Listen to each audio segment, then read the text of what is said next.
గొర్రెల పంపిణీ కేసులో ఈడీ విచారణ కొనసాగుతోంది. ఈ కేసులో వందల కోట్ల రూపాయల అక్రమాలు జరిగాయి అని చెప్పి ఈడీ భావిస్తున్న నేపథ్యంలో ఈడీ కార్యాలయంలో మాజీ ఓఎస్డీ కళ్యాణ్ విచారణ ఎదుర్కొంటూ ఉన్నారు. కళ్యాణ్ విచారణతో చాలా కీలక విషయాలు వెలుగులోకి వచ్చే ఛాన్స్ ఉంది. ఈ విచారణలో కళ్యాణ్ చెప్పిన వివరాల ఆధారంగా ఈ కేసు దర్యాప్తు మరింత స్పీడ్ అవుతుంది అని భావిస్తున్నారు. ఇప్పటికే లబ్ధిదారులకు చెల్లించాల్సిన డబ్బుల్ని ప్రైవేట్ వ్యక్తుల ఖాతాలకి మళ్లించేసినట్టుగా ఈడీ గుర్తించింది.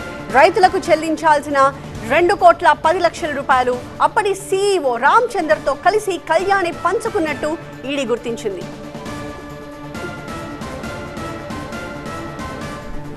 మా ప్రతినిధి ప్రణీత మరింత సమాచారంతో మనకి లైవ్ లో అందుబాటులో ఉన్నారు. ప్రణీత, ఇవాళ మాజీ ఓఎస్డీ కళ్యాణ్ విచారణ నేపథ్యంలో ఎలాంటి ఏర్పాట్లు జరుగుతున్నాయి? ఎన్ని గంటలకు విచారణ జరగబోతోంది?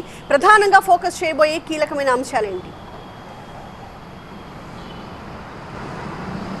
మాజీ ఓఎస్డీ కళ్యాణ్ను నిన్న సాయంత్రం ఈడీ ఆఫీస్కి తీసుకొచ్చారు. సో నిన్న ఉదయం అంతా కూడా దాదాపు 10 చోట్ల ఈడీ అధికారులు రైడ్స్ చేసిన తర్వాత ఇదే ఈడీ ఆఫీస్కి కళ్యాణ్ని నిన్న సాయంత్రం తీసుకొచ్చారు. అయితే ప్రజెంట్ అతన్ని ఇంటికి పంపించారా లేదంటే లోపలే విచారిస్తున్నారా అనేటువంటి దానిపైన ఇంకా క్లారిటీ రావాల్సి ఉంది.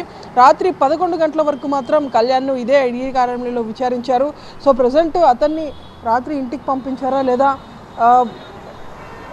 అతన్ని ఇంకా ఇక్కడే ఉంచి విచారిస్తున్నారు అనేటువంటిది కూడా చూడాల్సి ఉంది. సో ప్రజెంట్ గొర్రెల పంపిణీ స్కామ్కి సంబంధించి గతంలో అనేక సార్లు ఈ కేసుకి సంబంధించినటువంటి విచారణ జరిగింది. గతంలో ఏసీబీ దాదాపు 10 మంది అధికారులను కూడా అరెస్ట్ చేసినటువంటి విషయం తెలిసిందే. తాజాగా ఏసీబీ నమోదు చేసినటువంటి కేసు ఆధారంగా ఈడీ కూడా ఎంటర్ అయ్యి ఇందులో మనీ లాండరింగ్ కోణం బయట ఉంది అనేటువంటి అనుమానాల నేపథ్యంతో ఈసీఐఆర్ కూడా నమోదు చేసింది. ఇందులో భాగంగానే నిన్న 10 చోట్ల తనిఖీలు చేసి కళ్యాణ్ ఇంట్లో పెద్ద ఎత్తున కూడా నగదును కూడా స్వాధీనం చేసుకుంది. దీంతో పాటు ఆయన ఇంట్లో కొన్ని డాక్యుమెంట్స్, ఈ గొర్రెల పంపిణీ పథకానికి సంబంధించి నేను డాక్యుమెంట్స్ సైతం అతను ఇంట్లో స్వాధీనం చేస్తున్నట్టు తెలుస్తుంది. సో దీంతో ఈరోజు అతన్ని తిరిగి విచారిస్తారా లేదంటే అరెస్ట్ చేస్తారా అనేటువంటి ఉత్కంఠ మాత్రం కొనసాగుతూనే ఉంది.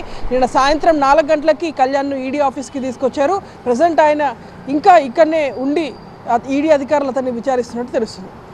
Right, thank you Praneetha.